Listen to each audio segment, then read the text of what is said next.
Portoroža, da take ljudi slovenska politika rabi in zagotovo je tudi ob vsesplošni letošnji euforiji nekih novih obrazov včasih dobi človek tako občutek, kot da človek ni treba, da najprej shodi, se nauči voziti kolo, potem skuter, potem avto, pa tovornjak, pa avtobus, pa mogoče nekaj prišli čez druga.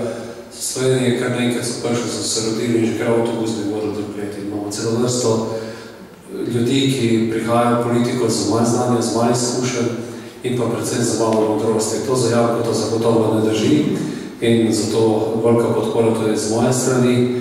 Mislim, predsednik, da ko Janko tako gledamo videla, da smo imeli prav, ko smo podprli pokojninsko reformo, ljudje s toliko modrosti, pa še veliko za to državo dajo. In tudi na drugi strani lep pozdrav Jožetu Cajderju, direktorju Zadruge Metlika.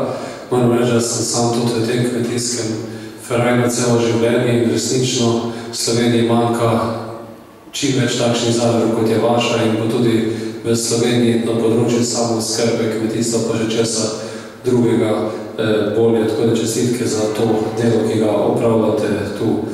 Predsednik in Janko sta že veliko povedala. Jaz sem vesel, da po dobrem desetletju ali pa po 15 letih gremo kandidati, ki damo ime za Slovensko ljudsko stranko na volitve, tako da imamo pod nogami zgonski veter, ki ga naredi predsednik.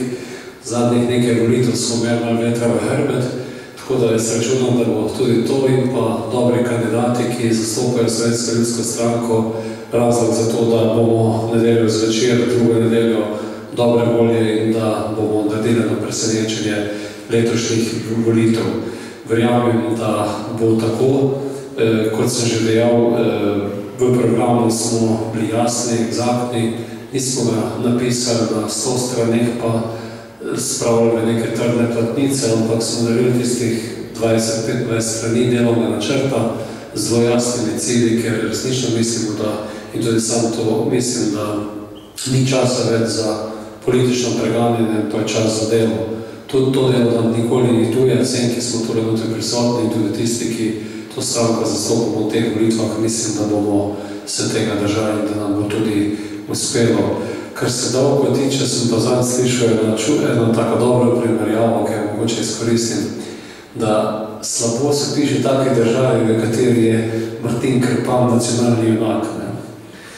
Zdaj, on je največ ne vedel, da je pač postricam dal, ker obirom bi mogli te države resnično to začeti plačevati in pa spravljati skupaj.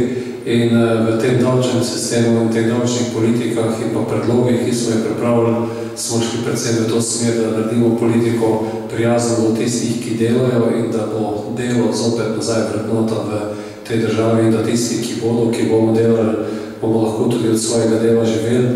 In eden od zanimljivih predlogov, ki ga mogoče prav ga tudi izpostavimo, je to, da smo zapisali tudi uvedbo družbenega koristnega dela za prejemnike socialne pomoči. In ravno to področje kmetijstva, samooskrbe, če hočete, od pridelave hrane ali pa do lesne biomase, pa kakšne korjave, mislim, da lepo področje, kjer bi marsikomu lahko mogoče delo, bo dali dostojanstva in pa tudi mogoče kakšen dodatno zaslužek. Tako da mislim, da moramo te zadeve poudarjati, gojiti jih, ponavljati in resnično staviti na to, da če bomo v tem letu te nekaj države zaupali delo, poštenosti in pa nekim vrednotam, ki so nam blizu, se tudi tam ne bo nič hudega vodilo. Janko, uspešno na volitvah in pa veliko volje, vidim, da imaš program obinsko zelo pester in želim, da čim bolj to praviš in da res naslednjo nedeljo slavimo lep rezultat. Hvala lepa in pa uspešno vsem.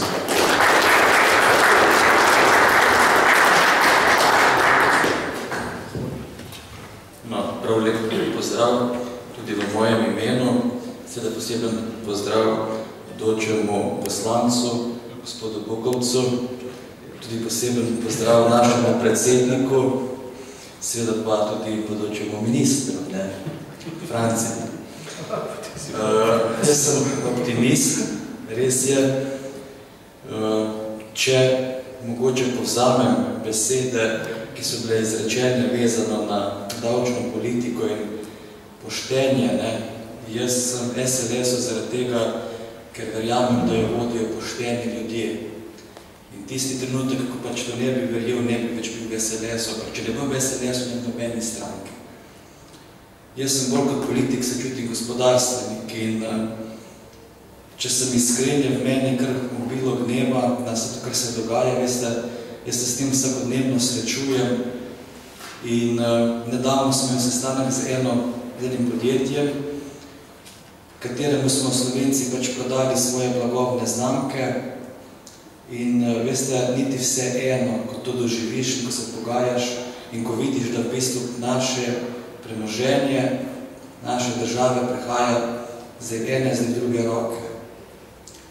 Jaz sem, bom rekel, kot ekonomist, sicer zelo odprt do normalno, do gospodarskih povezovanj, pa vendar, veste, vse tu je, velike banke so več in manj v nacionalni lasti, ne državni, ampak nacionalni pa vendar.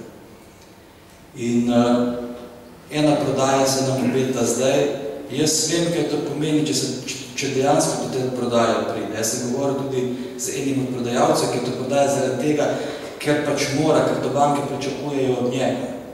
Mislim, jaz se sprašujem, kam dejansko smo pripeljali to državo. Ali pa sebe, mi smo država. In če se bojo te zadeve tako nadaljevali, se sprašujem, zakaj se je sploh Slovenija samo osvajala. Kaj bomo s tem pridobili? Jaz mislim, da družba, vsi mi potrebujemo eno veliko streznitev, manj besed pa več dela, absolutno, pa tudi več poštenja. Jaz vidim tudi, če gledam našo zadrugo, ki je bila pač omenjena, kar nekaj stvari. Jaz sem bil zraven, tudi če se mogoče na nek način dotaknem samooskrbe. Veste, eno je reči, to bomo dosegli, tako stopnjo samooskrbe bomo dosegli. Drugo pa je to spraviti v življenje. In jaz sem bil čisto slučajno zdraven, ko smo pisali in ko smo se o tem procentu pogovarjali in vam lahko povem, da sem bil jaz tudi tisti, ki sem rekel, da je to nerealno, ker je danes sramotno nizko. Ampak se moramo vprašati, zakaj? Zakaj? Kdo je kriv, da kmečko delo ni pravilno vrednoteno? Kdo je kriv, da mladi nočejo ostajati na kmetijah? Kdo je kriv, da kazametlika živino iz Bele krajine pokolje v 2 tednih pa milijon evrov pusti v izlaka, ko so vedno tam slabši pogoji za pridelavo? To se moramo vprašati. Tako da mi vsi rabimo eno streznitev in rabimo ljudi, ki so dejansko pripravljeni premikati stvari. Jaz ne bi res hodil predaleč, v kaj vse je narobe, ker dejansko mislim, da nima smisla in da treba energijo usmerjati v iskanje rešitev. Kar se tiče pridelave v Beli krajini, moram reči, da sem bil zdaj na Mercatorju, da se dejansko pripravljamo en program oživitve primarne proizvodnje, pa vendar, veste, mi se dejansko zavezujemo, da bomo določene količine pridelali in izdobavili. To pomeni, da bo treba tudi na drugi strani, pri kmetih, spostaviti sistem, da bo dejansko tudi oni uvideli, da je to za njih dobro in da se to tudi splača. Zdaj, na tržnici, blago, ki je danes na tržnici, vprašanje, katerega izbora je. Jaz nažalost vem, katerega, bolj malo je slovenskega. In mi pripravljamo pač en program, pač jaz sem se dal to nalogo, da naredim vse, kar je v moji moči, konkretno, da se pač tukaj naredi nek napredek. Ko bomo pri tem uspešni, pa je pač druga zgodba, čeprav mislim, da je zdaj čas zrel, mislim, da so tudi ljudje doumeli, da brez dela ne bo nič. Predolgo smo mislili, da bomo mi tisti, ki bomo trgovali, pa načrtovali, da bo pa za nas delal nekdo drug. Tega ne bo. Tega ne bo. In mislim, da je zdaj zadnji čas, da pač to je tudi problem Evrope, ne samo Slovenije. Pa vendar, jaz verjamem v politiko SLS-a, to je politiko, ki je poštena, ki ceni delo kot vrednoto in ki ceni zemljo kot vrednoto. To meni ogromno pomeni. Verjamem v Jankota, s katerim se že dolgo poznava, za tega tudi imenujem Janko.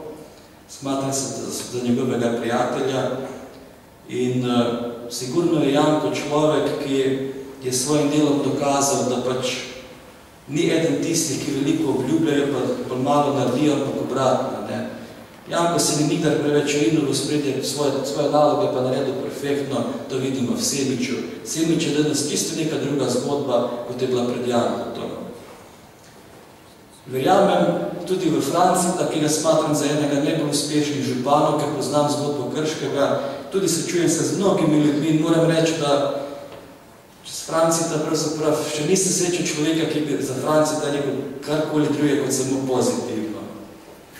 In seveda verjamem našega predsednika, ki je SLS spravil do tega, da je stranka, ki so se pravzaprav pa na robu, da ne pride več v parlament, do tega, da dejansko stranka raste in da je pravzaprav eden najbolj priljubljenih politikov. In jaz mislim, da si naš predsednik in naš kandidat za poslanca zaslužijo en velik aplavz. Hvala.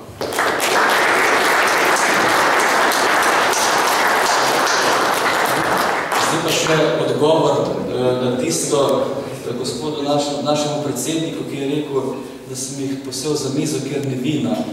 Mi na kmetih vemo, najprej se naredi, potem se gre pa jesti pet. Da vas vse da povabim k mizi, ne prigrizek.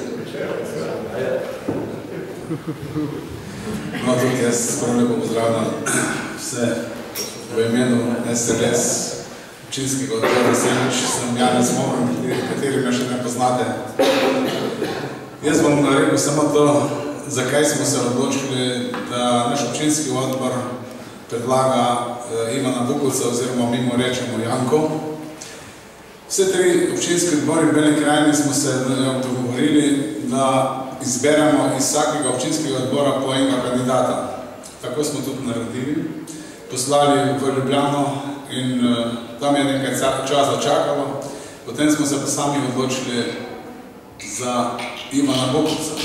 To pa je iz razloga, ker je imel pred tem v 16 letih njegovega županovanja oziroma 4 mandatih dosti velik uspeh v Semiču in tudi širše, se pravi v Beli krajini. Ogromno tega naredil. Kot je že prej rekel Cenar, da se je spremenilo v Semiču, odkar smo šli v samostojno občino, se pravi 94. leta, veliko infrastrukture, potem kulturni center, njegova prva ideja, da pride nek prepih iz Novega mesta je bila, jaz se točno spomnim, takrat ko je ministr za kmetijstvo Smrkolj, ko se je odpirala cesta Štreklevec-Goliš, majhen odsek, je rekel, no, v naslednji fazi bomo pa naredili še tunel čez Gorjance. Vsi smo se nasmehnili in si mislili svoje, vendar to je zdaj realnost. Se pravi, da je nekje v zaključni fazi pred pridobitvijo gradbenega dovoljenja oziroma odkupom zemljišč. No, kot je že prej rekel predsednik, na Koroškem se ne more nekako poenotiti, zato bi morali mi to izkoristiti. In jaz verjamem, da je Bukovec eden od tistih, ki bi lahko veliko pripomogel k tem, da ta tunel oziroma tretja razvojna os v tem delu čim prej pride do, da je čim prej izdelana, kar pa močno potrebujemo. Zato smo se odločili. In kot je rekel že prej gospod Bogovič, politik, zdaj se rodijo politiki že, zdaj še politiki že rodijo, se pravi, ne rabim nobenih izkušenj. Janko ima kar precej za sabo. Od 88. leta je v tej stranki, pomagal je ustanoviti. Jaz sem bil od takrat tudi že z njim, ampak ne tako aktiven. Od 94. leta, odkar pa je on župan, pa sem tudi predsednik tega občinskega odbora. Treba bo pomladiti, ampak zaenkrat ne vidim še taj, da me lahko nadomesti oziroma se izogibajo. V stranki bom, dokler bo stranka obstajala, ker pa ne dvomim, da ne še naprej, v drugo ne bom šel. In tako je tudi Bukovec. Ne skačemo iz stranke v stranko, tako kot nekateri ravno iz koristoljubja in nekih posebnih interesov.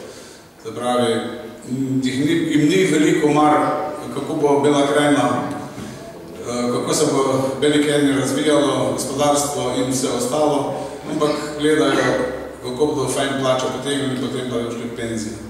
Janko je zdaj že v penziji, rekel je, takrat, ko smo ga predlagali, pustite me primer, veste, kaj je mene tako lepo te pravi, ne vse stikl neko politiko, ampak vseli smo ga prepričali, tako da mi smo veseli, da je to ponudbo sprejel in verjamem, da bo tudi dobro uspelo v tem mandatnem obdobju. To bi si mu hvala.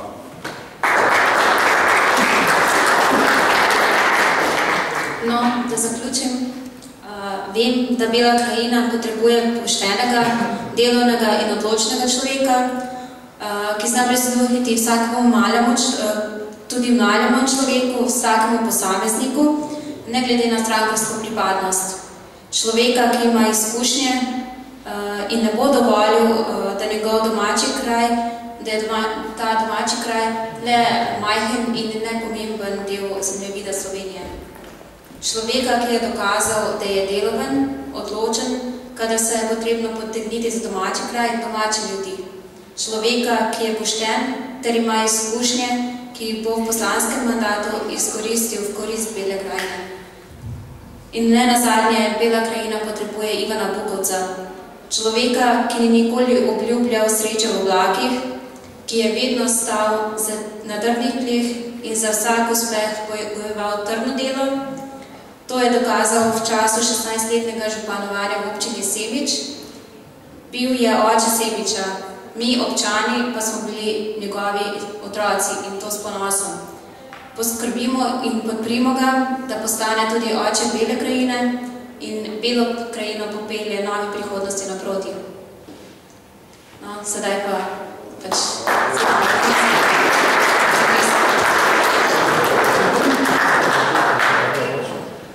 Prvo, da ste vi kakšna beseda še jaz kaj slišal, pa se da enostavno to, ker očitno so to že tako valjko, da je meni jako da robo sicer. Ampak več raka, no? Morda bi katera kakšna vlač kaj beseda reči.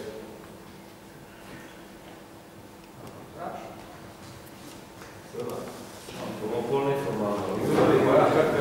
Torej, mi ti zaupamo, ampak smo dobro poslušali, kaj obljubljaš, enega in te bomo spremljali in ti želeli uspeh. In pomagam. In pomagam. Evo, pridem pa bo šilo. Hvala lepo. Moraš kakšno misel ti je? Ti zaupam.